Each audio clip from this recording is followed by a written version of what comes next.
మొట్టమొదటిగా పిల్లరా, దేవుడు మనల్ని పిలిచాడు. మనము దేవుడు సొత్తు, అందుకు మనం విసిగిపోకూడదు.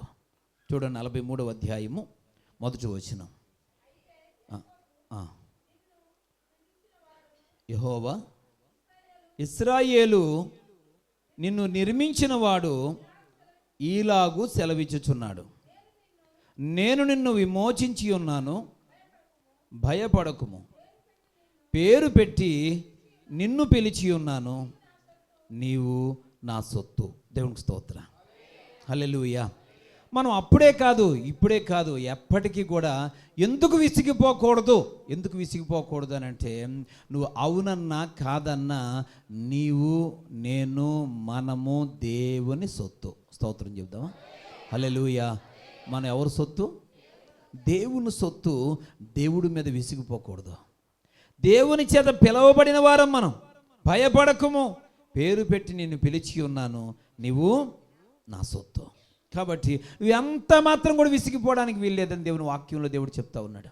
పిల్లరా, ఈరోజు నువ్వు దేవుని యొక్క స్వాస్థ్యం, దేవుని యొక్క ఆస్తి కనుక నువ్వు విసిగిపోతే, దేవునికి దూరం అయిపోతే నువ్వు దేవుని బిడ్డవు కాకపోవు, ఎప్పటికీ దేవుని బిడ్డవే. హల్లెలూయా, హల్లెలూయా. దేవుడు తన బిడ్డలైన వారిని ఎన్నటెన్నటికి విడిచిపెట్టడు. హల్లెలూయా, హల్లెలూయా.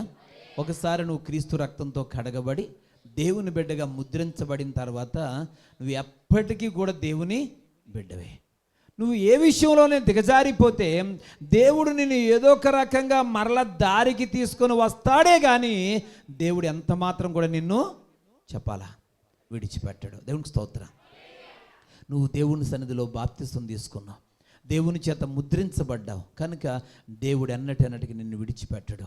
నువ్వు అనుకుంటూ ఉంటావు ఒక్కొక్కసారి, వెళ్ళారా నేను దేవుడికి దూరం అయిపోతున్నాను, ఇక అలాగే దూరం అయిపోతాను. ఇలా దూరం అవ్వవు. నువ్వు ఎందుకే దూరం అవ్వు అంటే, నువ్వు ఆయన సొత్తు కనుక దేవుడు నిన్ను ఏం చేయడు, విడిచిపెట్టడు. హల్లెలూయా, హల్లెలూయా. నువ్వు ఒక్కొక్కసారి దేవుణ్ణి మర్చిపోయి అది గొప్పగా ఘనతగా భావిస్తున్నావేమో, దేవుడికి దూరం అయిపోయి నువ్వు ఘనతగా భావిస్తున్నావేమో. ఈ మధ్య నేను ప్రార్థనకి వెళ్ళడం మానేస్తాను అని 10 మంది దగ్గర గొప్పగా చెప్తున్నావేమో. ఈ మధ్య నేను ప్రార్థన చేయడం మానేస్తాను అహహా అని చెప్పి నువ్వు చాలా ఆనందిస్తూ చెప్తా ఉన్నావేమో. నీలాంటి మూర్ఖత్వం కలిగిన మనుషులకి సంతోషమేమో కానీ ఆత్మీయుల మనసు వేదనకు గురైపోతూ ఉంటుంది. పరిశుద్ధాత్మదేవుడు నువ్వు బాధ పెడతా ఉన్నావు. ప్రియ సహోదరి సహోదరుడా, ఈ లోకంలో ఉన్న మనుషులను మెప్పించడానికి, లేక దేవునికి వ్యతిరేకమైన వారిని సంతోషపెట్టడానికి నువ్వు అలాంటి మాటలు పలుకుతున్నావేమో కానీ పిల్లరా, వాస్తవానికి నీవు దేవుని సొత్తు, దేవుడి చేత ముద్రించబడినటువంటి దేవుని కుమారుడువు, దేవుని కుమార్తెవు. హల్లెలూయా.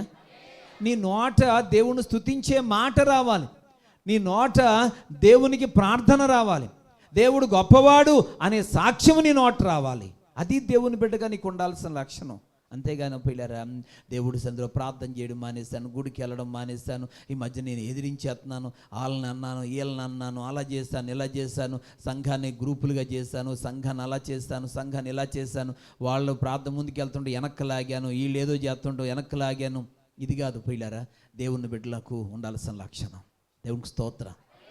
హల్లెలూయా. క్రీస్తు ప్రేమను పిల్లరా మనం గుర్తించి దేవుడితో నమ్మకమైనటువంటి వారిగా సాంగత్యం చేయాల్సిన అవసరం ఉంది. పిల్లరా, యాకోబుతో దేవుడు మాట్లాడుతున్నాడు, యాకోబు నువ్వెందుకు ప్రార్థించడం మొరపెట్టడం లేదెందుకు? నువ్వు నన్ను గురించి ఎందుకు విసిగిపోతా ఉన్నావు? పిల్లరా, నువ్వు విసిగిపోవడానికి కుదరదు. కారణం ఏంటంటే నేను నిన్ను పిలిచాను, నీవు నాకు సొత్తు.